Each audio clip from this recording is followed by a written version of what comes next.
இன்றைக்கி வெத்தலை கஷாயம் எப்படி போடுறதாங்க பார்க்க போகிறோம். இது சின்ன குழந்தையிலேருந்து பெரியவங்க வரைக்கும் எல்லாருமே குடிக்கலாம்.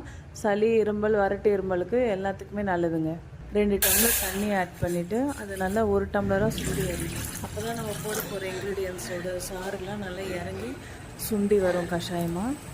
இந்த 5 வெத்தலையை நல்லா கட் பண்ணி பொடியாக போட்டு அந்த தண்ணியில் கொதிக்க வச்சுட்டு ஒரு பெரிய சைஸ் இஞ்சி நல்லா இடித்து அதையும் ஒரு 1/2 டேபிள் ஸ்பூன் மிளகு, 1/2 டேபிள் ஸ்பூன் சீரகம் எல்லாத்தையும் போட்டு நல்லா இடிச்சிட்டு அதையும் அது கூட ஆட் பண்ணி, நம்ம இருமல்னாலே அதுக்கு மஞ்சள் தாங்க, தொண்டையில் இருக்க கிருமி எல்லாத்துக்குமே அது மஞ்சள் பொடி நல்லது. அதுவும் ஒரு 1/4 டேபிள் ஸ்பூன் போட்டு ரொம்ப கசப்பாக விறுவிறுன்னு இருக்கும். அதனால் கொஞ்சோண்டு நாட்டு சக்கரை ஆட் பண்ணி கொதிக்க வச்சுட்டு